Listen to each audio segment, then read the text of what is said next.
Man, welcome to Seattle. It was just sprinkling a little bit when I started out. And now it's not really pouring, but it is definitely raining. And that is unfortunate. And it's not just that. They say that you're not supposed to ride the solo wheel in the rain. I'm not sure why, but basically, so here I am. I'm on the last leg of the trip. Boy, the river sure is high. All this precipitation is really ending up in the drainage.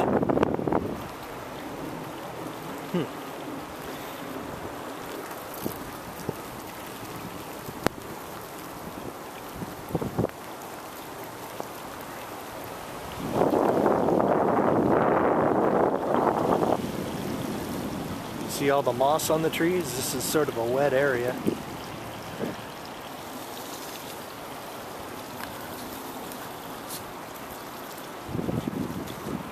Well,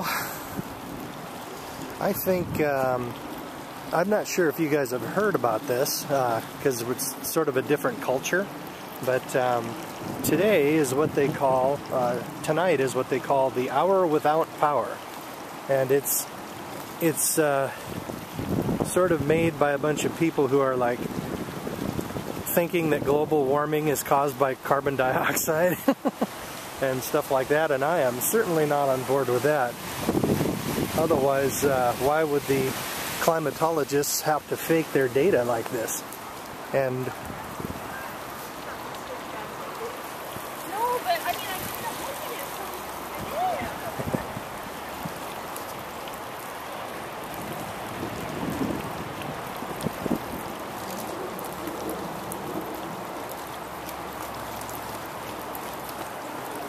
so basically, the plan is at 8:30 tonight, everybody's going to be, well, who participates is going to be shutting off their power, and from 8:30 to 9:30. Now, they are all into protesting because, you know, pollution and CO2 and all that stuff, and global warming. But me, I'm not on board with that. But I do like the idea of going without power, because that way we can test our preps.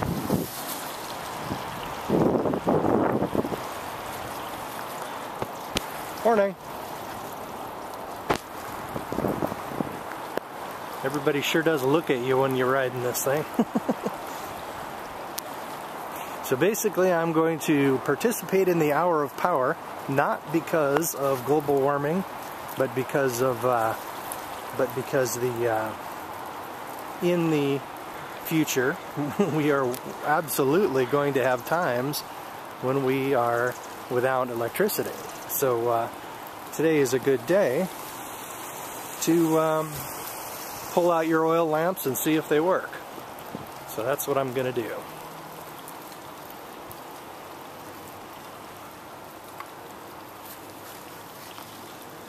Doo-dee-doo.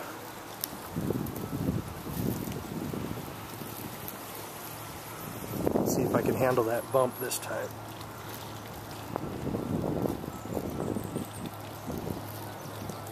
Oh, boy, my feet came off the solo wheel pedals. That was disquieting.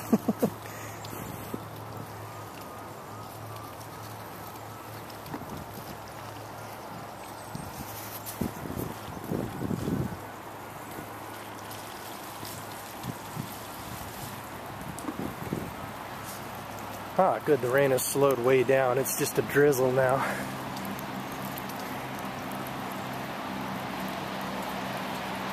Let's go see what the river looks like.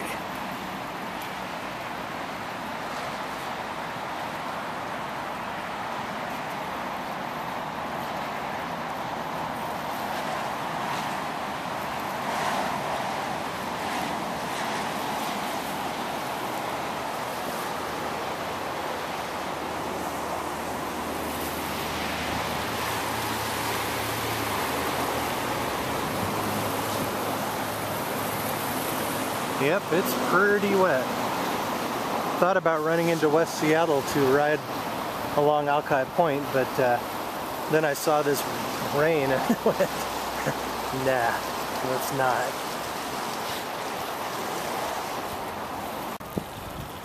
That's one of the downsides of Washington State or Western Washington. It is very, very wet, and it doesn't get really cold. Now, when you're doing some gardening, basically that causes it to require more mulch, more nitrogen, basically, because all winter you got wet soil, which is basically saturated, and the microbes are just continuing to chew up the humus in the soil and turning it into nitrogen. And then the nitrogen is released to the atmosphere and lost. So in a lot of places, your garden will basically, I mean, it'll, the ground will freeze, right? And that stops the nitrogen loss.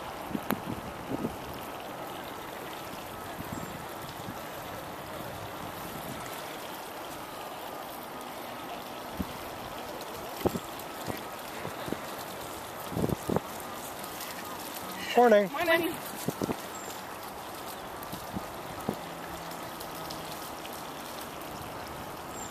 So basically but if you've got a lot of mulch, like these leaves that are falling to the ground, and that is just perfect. The interface between all of those leaves and the soil below, that's just an awesome place for anything to grow. So basically you can just dig through the leaves a little bit, plant your seeds, throw everything together, and then you've got an awesome garden right there. Might even consider guerrilla gardening a little bit. Of course, there are deer around here, so they will, if anything pops up that's edible, they'll probably chew it off. But it's worth considering. Yeah, that whole area is just awesome soil.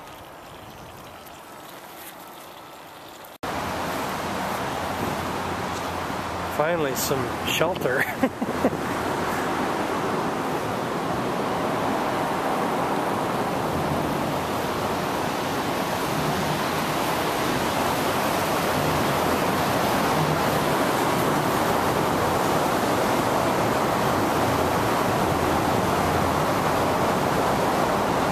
Not a bad little park.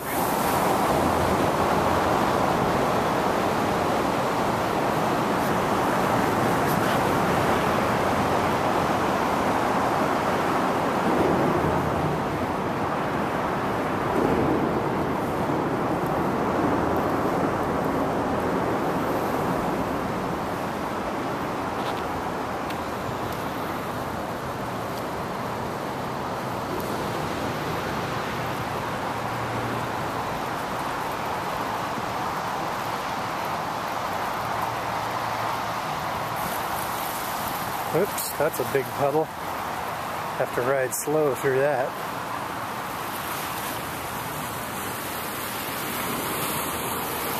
Ooh.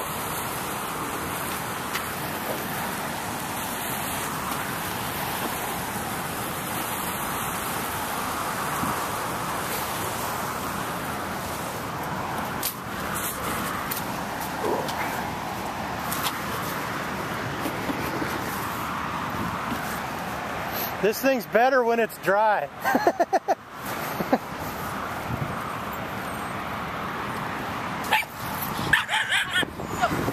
Wow. All right.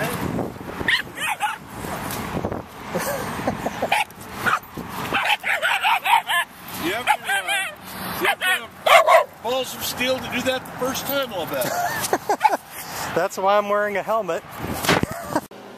Well, got a little lemon ginger tea going after that lovely little 5 or 6 mile ride in the in the rain. It is wet and ugly today, and not much can be done except inside stuff. I would like to go back and cover briefly one of the things that I was talking about earlier about soil, right? In Washington State, Western Washington is a bit like a jungle or a rainforest. The problem is the soil doesn't freeze in the wintertime, usually. I mean, almost never. And basically the soil microbes keeps chewing away the soil and turning it into nitrogen gas, and that nitrogen, which could have been used to grow some plants, is lost to the atmosphere, right? So in order to overcome that, you have to put a lot more nitrogen in. Either you can break out the miracle grow, or you can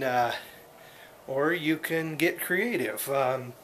You got nitrogen fixing plants like you know, beans and such. But you also can sort of take a lesson from the way plants grow in serious hot jungles in the equator, right? They don't have so many nitrogen fixing plants that build the soil that are like low down. The majority of their nitrogen fixers, if I understand correctly, are trees, right? And basically my plan is to take advantage of sort of that strategy as well as the smaller plants as well. But basically my idea, like every month I make more progress toward the homestead, household, whatever that I want. If I don't shop actively for a house, I will save more money, you know. I mean, every month that goes by, the real estate prices drop a little bit lower, and I've got a little bit more money saved. This month alone, I've saved like probably close to $4,000 because it's a 3 paycheck month. We get paid every 2 weeks, and every couple times a year we get 3 paychecks in. Bonus! But anyway, so I've got about $46,000 saved for a down payment now. But as the real estate prices continue to drop, basically the time might come when I've got enough saved to buy the house outright. And if that was the case, that would just be awesome. Now, here we go. So basically my plan is to get a house, right? And I'm going to have just, you know, probably kind of a small house, right? Anyway, not tiny, but small. But basically, behind the house, as the house faces the south, right, I want to put in a bunch of those like tall, skinny, evergreen trees, basically, but they're really small. I mean, and they're really tall, and they're really skinny, and their branches don't go out very far. I can't remember what those things are called, but and they're evergreens, right? They are always green, and they'll grow probably about the size of a 2-story house, if I understand correctly. And I think a lot of places farmers use them for like barriers, wind barriers and stuff. But anyway, as the house basically is here, and that's south,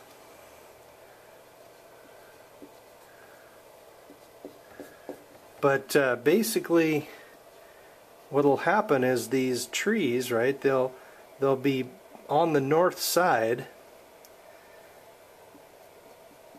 and when that happens, the winter sun coming in will tend to bounce off of these trees and then end up hitting your house and going in the north-facing windows, and then you basically get the southern sun, what there is of it, in the winter time, hitting your house, right? That's my plan. And then, of course, if I can probably accentuate it by building a small water feature here, and then the sun will also bounce off of that water feature and hit your house, right? And then you can also grow, you know, whatever, duckweed and tilapia, or possibly, if you have like a really deep area in the pond, those would be good for like predatory fish. And then shallow area here with some obstructions and whatnot in there, like cement blocks with the 2 holes in them, maybe.